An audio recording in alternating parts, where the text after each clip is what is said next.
2022 में 1,64,000 से भी ज्यादा एम्प्लॉयज को फायर कर दिया। 2023 में 2,63,000 एम्प्लॉयज को फायर कर दिया। 2024 के स्टार्टिंग में ही 10,000 एम्प्लॉयज को फायर कर दिया। गूगल ने 1000 एम्प्लॉयज को फायर कर दिया। फ्लिपकार्ट ने 1100 एम्प्लॉयज को फायर कर दिया। यूनिटी ने 1800 एम्प्लॉयज को फायर कर दिया, जो कि उनकी कंपनी का 25% हिस्सा था। इंडिया में ही 2022 से 34,000 लेऑफ्स हुए हैं और ये रुकने वाले नहीं हैं। गूगल के सीईओ सुंदर पिचाई ने कहा है कि लेऑफ्स कंटिन्यू होने वाले हैं। कंपनीज जो एम्प्लॉयज को फायर नहीं कर रही हैं, उन्होंने न्यू हायरिंग को रोक दिया है। अब ऐसा नहीं है कि हाईली स्किल्ड और एक्सपीरियंस वर्कर्स को फायर नहीं कर रहे हैं, सबको फायर किया जा रहा है। पर क्यों? आखिर दुनिया भर में इतने ले ऑफ क्यों हो रहे हैं? आइए जानते हैं। IBM and eBay are the latest tech companies announcing layoffs. Google, Amazon, and others announced cuts earlier this month. 1/4 of the newsroom staff has been let go of. It's like Google, Amazon's Twitch and Audible, Discord, YouTube, TikTok. They've all laid off people the world over. The new year is not starting off on a happy note for workers at some of the country's largest tech companies. तो इस सब की शुरुआत होती है कोविड-19 से, जब पूरे वर्ल्ड में लॉकडाउन लगा दिया गया था और वर्ल्ड की इकोनॉमी डिसरप्ट हो गई थी। आम लोग बाहर जाकर पैसा खर्च नहीं कर पा रहे थे, जिसके वजह से गुड्स एंड सर्विस सेल नहीं हुए, इंपोर्ट एक्सपोर्ट रुक गए। लेऑफ्स की शुरुआत वहीं से हुई। गवर्नमेंट ने फिर कई फाइनेंशियल एड, रिलीफ पैकेजेस और टैक्स बेनिफिट्स दिए।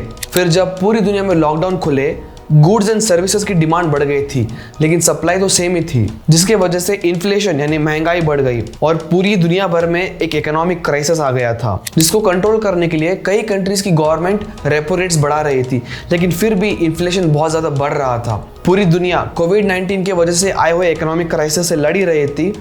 2022 में रशिया यूक्रेन वॉर स्टार्ट हो गई और इस वॉर की वजह से बहुत सारे वेस्टर्न कंट्रीज ने रशिया पर सैंक्शंस लगा दिए। रशिया को उनका ऑयल और नेचुरल गैस के एक्सपोर्ट पर भी सैंक्शन लगा दिया।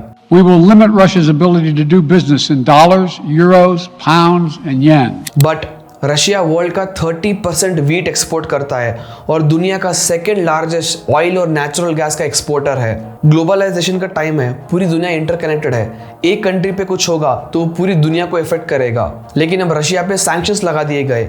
ऑयल और नेचुरल गैस की डिमांड तो सेम ही थी, लेकिन अब दुनिया में सप्लाई कम हो गई, जिसकी वजह से ऑयल एंड नेचुरल गैस के प्राइस इंक्रीज हो गए और ऑयल और नेचुरल गैस सबसे इंपॉर्टेंट कमोडिटी है। रशिया ने कुछ टाइम बाद नॉर्ड स्ट्रीम 1, जो कि एक नेचुरल गैस की पाइपलाइन है जो रशिया से यूरोप जाती है, और इस पाइपलाइन को रशिया ने बंद कर दिया और कहा कि जब तक सैंक्शंस नहीं हटेंगे नॉर्ड स्ट्रीम बंद रहेगी। यूरोप को हर एक चीज के लिए नेचुरल गैस की जरूरत पड़ती है। उनका घर गर्म करने के लिए भी उनको नेचुरल गैस चाहिए। यूरोप का सबसे बड़ा एनिमी वहाँ का क्लाइमेट है। वहाँ एनर्जी क्राइसिस शुरू हो गए थे, पावर कट्स किए जा रहे थे, इलेक्ट्रिसिटी के प्राइस बढ़ गए थे। इसके वजह से फैक्ट्रीज और बिजनेसेस कॉस्ट कटिंग के लिए लेऑफ्स कर रहे थे। इसके साथ साथ सबसे बड़ा रीजन कोविड-19 के टाइम पर टेक कंपनीज ने बहुत ज़्यादा हायरिंग कर ली थी, क्योंकि उस टाइम सब कुछ डिजिटल था। जब कोविड की वैक्सीन आई और वर्ल्ड ओपन हुआ, 2022 से टेक कंपनीज ने जूनियर लेवल के एम्प्लॉयज को फायर करना शुरू कर दिया। इसके वजह से न्यू स्टार्टअप्स में स्लो डाउन आ गया और स्टार्टअप्स को फंडिंग मिलना बहुत ही कम हो गया।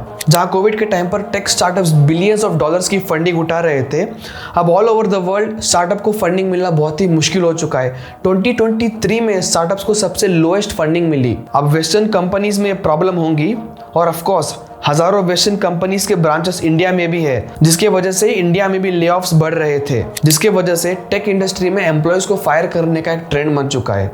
कंपनीज के लिए तो ये कॉस्ट कटिंग और रिस्ट्रक्चरिंग है, पर एक आम इंसान के लिए बहुत ही बड़ी प्रॉब्लम है।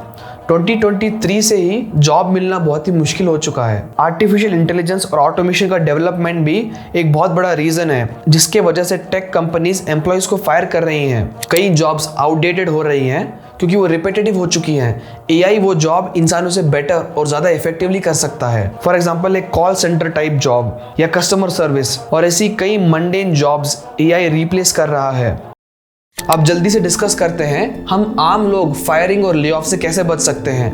100% गारंटी तो नहीं है, पर हम कोशिश तो कर सकते हैं ना। स्किल डेवलपमेंट, अपने स्किल्स को अप टू डेट रखना या कोई न्यू एजुकेशनल क्वालिफिकेशन को परस्यू करना जिससे आपकी नॉलेज बढ़े। एआई टूल्स और टेक्नोलॉजीज को सीख कर अपने काम में उसका यूज करें। अपने पास हमेशा एक इमरजेंसी फंड रखें जिससे आप 3-4 महीने तक सर्वाइव कर सके।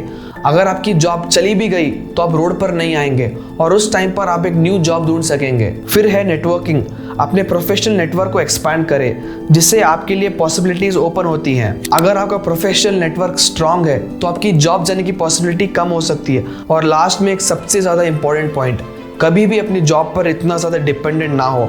Have multiple streams of income, आपको कोई बिजनेस, इन्वेस्टमेंट एक्सेट्रा एक्सेट्रा, क्योंकि ज़िंदगी हो या जॉब, इन दोनों का कोई भरोसा नहीं, कभी भी कुछ भी हो सकता है। Anyways, thank you.